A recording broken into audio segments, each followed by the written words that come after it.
안녕하세요 여러분. 오늘은 무릎 건강에 관한 중요한 주제를 함께 알아보겠습니다.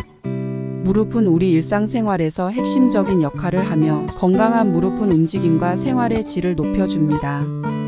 하지만 많은 사람들이 무릎 문제로 고통을 받고 있습니다. 그래서 오늘은 무릎 문제의 원인과 예방 그리고 치료 방법에 대해 자세히 알아보겠습니다. 무릎이 안 좋아지는 원인은 다양한데 일반적으로 퇴행성 관절염이 가장 흔한 원인입니다.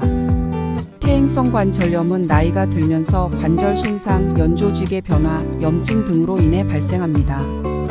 이외에도 과도한 운동, 부상, 비만, 유전적인 요인 등도 무릎이 안 좋아지는 원인으로 작용할 수 있습니다.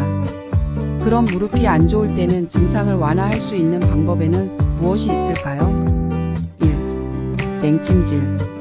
냉찜질은 염증을 가라앉히고 통증을 완화하는 데 효과적인 방법입니다. 통증이 있는 부위에 얼음이나 냉찜질팩을 10분에서 15분 동안 찜질합니다.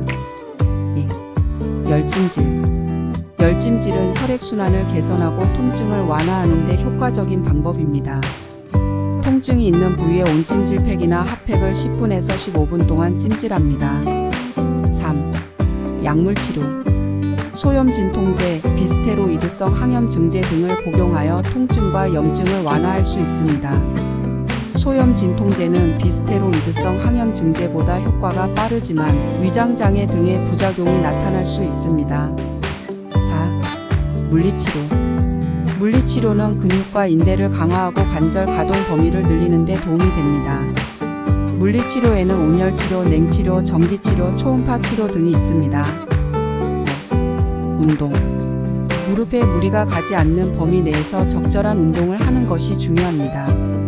적절한 운동은 근육과 인대를 강화하고 관절 가동 범위를 늘려 무릎에 가해지는 하중을 분산시켜줍니다. 무릎에 좋은 운동으로는 수영, 자전거 타기, 걷기 등이 있습니다. 냉찜질과 열찜질은 무릎 통증과 염증을 완화하는 데 가장 효과적인 방법입니다. 냉찜질은 통증이 심할 때, 열찜질은 통증이 가라앉은 후에 하는 것이 좋습니다. 이상 증상을 완화할 수 있는 방법에 대해서 알아보았는데요. 평소에 예방할 수 있는 방법은 어떤 것들이 있을까요? 1. 규칙적인 운동. 무릎 관절을 강화하고 유연성을 높이기 위해 규칙적인 운동이 필요합니다. 수영, 자전거 타기와 같은 유산소 운동과 근력 운동을 조절하여 무릎 근육을 강화하세요. 2. 올바른 자세. 일상생활에서 올바른 자세를 유지하세요. 앉을 때는 허리를 곧게 펴고 엉덩이를 의자에 깊숙이 넣으세요.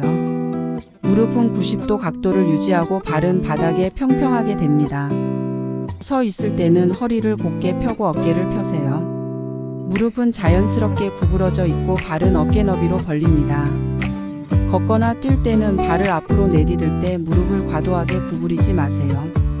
무릎이 90도 각도를 넘지 않도록 합니다. 3. 체중 관리. 비만은 무릎에 부담을 줄 수 있으므로 건강한 체중을 유지하세요. 적절한 식사와 운동을 통해 체중을 조절할 수 있습니다. 4. 적절한 신발. 쿠션감이 좋은 신발은 걸을 때 무릎에 가해지는 충격을 흡수하여 무릎에 무리가 가지 않도록 도와줍니다. 아치가 잘 받쳐주는 신발은 발의 아치를 지탱하여 무릎에 가해지는 무게를 분산시켜줍니다. 발에 잘 맞는 신발은 걸을 때 발이 미끄러지거나 흔들리지 않도록 하여 무릎에 무리가 가지 않도록 도와줍니다. 5. 스트레칭. 스트레칭은 근육을 유연하게 만들어 무릎의 움직임을 원활하게 하고 근육의 피로를 풀어 무릎 통증을 완화합니다. 또한 혈액순환을 개선하여 무릎 관절을 보호합니다. 6. 휴식과 회복. 활동 후 충분한 휴식을 취하고 부상을 방지하기 위해 근육을 회복시키는 것이 중요합니다. 이 외에도 음식을 통해서도 무릎에 문제가 생기지 않도록 도움을 줄 수 있습니다. 무릎에 좋은 음식에는 다음과 같은 것들이 있습니다. 1. 등푸른 생선. 등푸른 생선에는 오메가3 지방산이 풍부하게 함유되어 있습니다. 오메가3 지방산은 염증을 완화하고 통증을 줄이는 데 도움이 됩니다. 대표적인 등푸른 생선으로는 연어, 참치, 고등어, 꽁치 등이 있습니다. 2. 브로콜리. 브로콜리에는 비타민C와 칼륨이 풍부하게 함유되어 있습니다. 비타민C는 항산화 작용을 하여 염증을 예방하는 데 도움이 되고, 칼륨은 염증을 유발하는 요소인 나트륨을 배출하는 데 도움이 됩니다. 3. 마늘. 마늘에는 알리신이라는 성분이 풍부하게 함유되어 있습니다. 알리신은 항염증 작용을 하여 무릎 통증을 완화하는 데 도움이 됩니다. 4. 양파. 양파에는 케르세틴이라는 성분이 풍부하게 함유되어 있습니다. 케르세틴은 염증을 완화하고 항산화 작용을 하여 무릎 건강을 유지하는 데 도움이 됩니다. 영양제를 통해서도 무릎에 도움을 줄 수 있습니다. 대표적인 영양제를 말씀드리겠습니다. 1. 글루코사민. 글루코사민은 연골의 주요 성분 중 하나인 글루코사민 황산의 일종입니다. 연골의 재생을 돕고 염증을 완화하는 데 도움이 됩니다. 보통 하루에 1500에서 2000mg을 2에서 3에 나누어 복용합니다.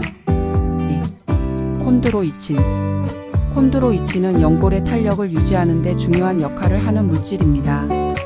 연골의 손상을 방지하고 통증을 완화하는 데 도움이 됩니다. 보통 하루에 1200에서 1500mg을 2에서 3에 나누어 복용합니다. 3. MSM.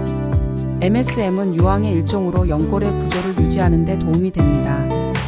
염증을 완화하고 통증을 줄이는 데 도움이 됩니다. 보통 하루에 1000에서 3000mg을 2에서 3에 나누어 복용합니다. 장기간 복용 시 부작용이 나타날 수 있으므로 의사와 상의하여 복용하시기를 권장드립니다. 그럼 이렇게 무릎 건강과 관련된 정보를 공유했습니다. 하지만 무릎에 문제가 있다면 의사와 상담하고 전문가의 조언을 따르는 것이 중요합니다. 자가 진단과 치료는 피해야 합니다. 무릎이 항상 건강하고 강건하게 유지되길 바랍니다. 그럼 다음에 또 만나요. 건강한 무릎으로 행복한 하루 되세요.